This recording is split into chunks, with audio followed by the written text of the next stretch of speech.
Hello, welcome to another episode of One-on-One Coaching. And this is episode 77, going back to the book Think and Grow Rich. Now on chapter about organized planning, it's chapter 7. And I think we all have heard uh, the importance of having plans and planning to the future. And at the same time, it's something that I don't necessarily agree with. It's a love-hate relationship. It's in a sense, and it's not nothing wrong with planning. It's just more about how we attach a certain meaning to the plan itself. I can speak into some of the reasons why I think plans don't necessarily work, and but I'll focus more on a phrasing that Napoleon Hill uses in the chapter itself, and it reads, "If the first plan which you adopt does not work successfully, replace it with a new plan. If this new plan fails to work, replace it, in turn, with still another, and so on, until you find a plan which does work." I think that's where the mistake comes into play. One of the things that I noticed in our planning session during my corporate role was to see how much energy and effort we would put into building a plan for the year or for a specific season of the year. And then we would somewhat fall in love with it. And we would try to force the plan to work. We would try to force the deadlines to work. We forced the steps to work. And at some point, reality would hit us hard, and we would be forced to brainstorm a new way to get the task to get done. And at the end of it, we would get things done, but it would not be with the original plan.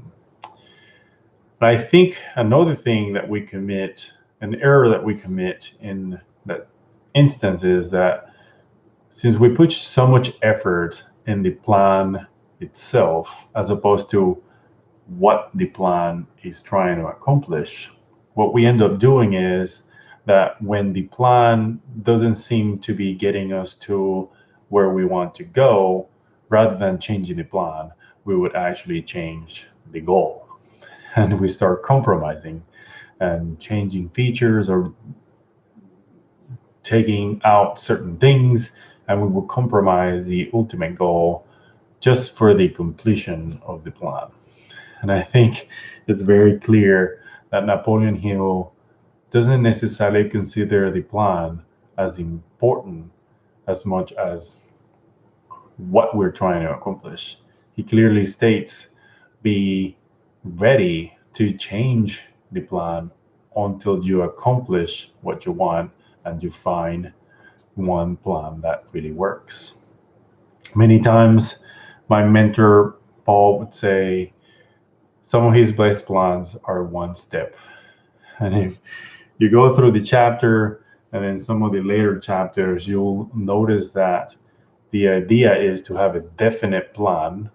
And a definite plan doesn't mean an extensive one. It means a very clear and specific one. And that could be one step. And that step could have details in it, but it's still just one step. I think my message here is, yes, do some planning, but realize that the plan that you come up with at the first try is probably not the one that's going to work. You're most likely going to get the first step right, but everything after that is most likely not going to work as you thought it would. And it's okay, because the world keeps changing. And as the days go by and you're working the plan, you'll learn new things. And you will figure out that the original plan no longer applies. And with the new knowledge that you have, you can build something different and better.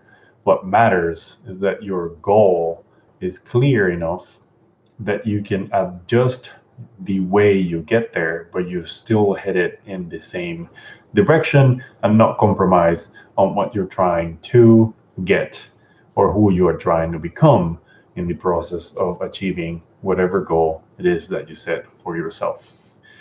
That's my thinking for today. Let me know what you think. Let me know if this is helping. Let me know if you want me to touch on something more specific to your situation. Just send me an email to hello@juanonecoaching.com or comment in the section below, or maybe just share it with other people and share your own thoughts and thinking about it with other folks and the people you know, and we'll see where that takes us. See you, and I talk to you on the next one. Bye.